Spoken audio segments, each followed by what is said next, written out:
The story of rescued abandoned baby kittens that hidden in broken train. In the shadow of a crumbling railway yard, on the edge of a forgotten town, silence had taken root. The skeletal remains of decommissioned trains lay still coated in rust, cloaked in dust, and whispering the memories of journeys long since passed. It was in one such train, Car 7B of the derelict Model 76 engine, that something stirred, something small, frail, and alive. Benito was a part-time mechanic and a full-time wanderer. On most days, he could be found salvaging metal scraps or sketching trains in his leather-bound notebook. The old train yard had always fascinated him. Its silence was peaceful, but not lonely. Until one rainy afternoon, that peace cracked.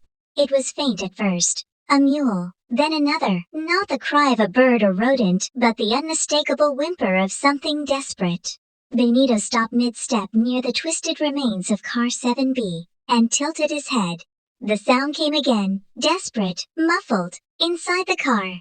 Driven more by instinct than thought, he climbed onto the rusted steps and forced the stubborn door open. The smell hit him first: dampness, rust, and something else, the faint sourness of fear.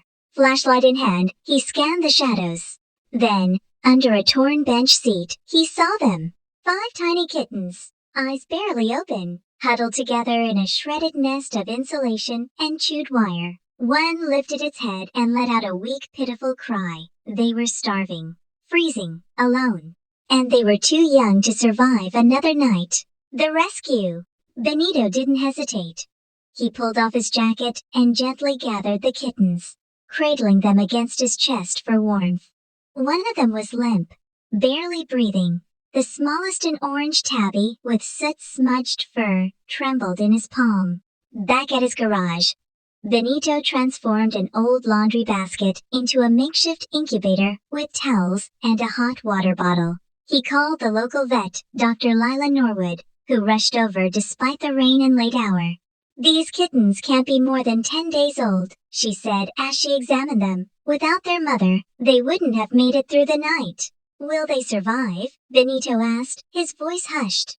Lila looked at him with a mixture of hope and caution. "If we can keep them warm, fed, and loved, they've got a fighting chance." And so began the sleepless weeks. Midnight feedings. Benito named them all. There was Rusty, the boldest, with gray and black stripes.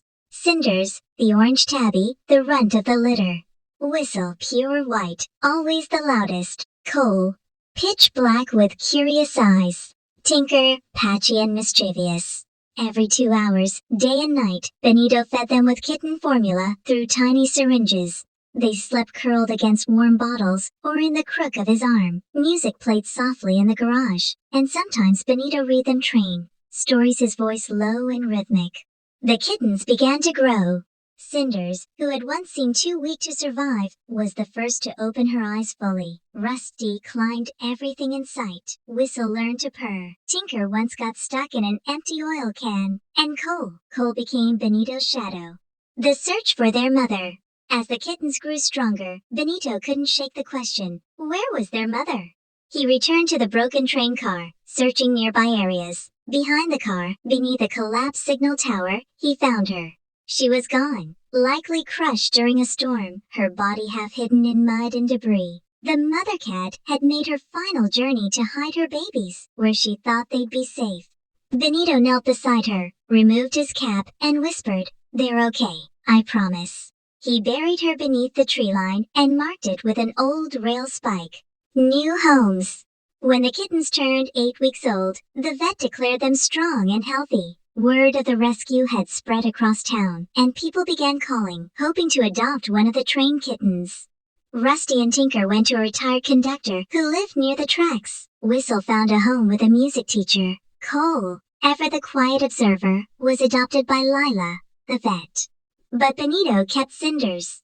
The tiny orange tabby had become his anchor in those quiet, uncertain nights. And when she looked up at him with her amber eyes, he felt a spark of something he hadn't in a long time: purpose. Legacy on the tracks. Months later, Benito returned to Car 7B, not to mourn but to remember. He placed a plaque near the car door. It read, "Here in rust and ruin, life stirred. 5 hearts born in shadow, rescued by love. And beneath it, a photo of the 5 kittens curled together on his old workbench.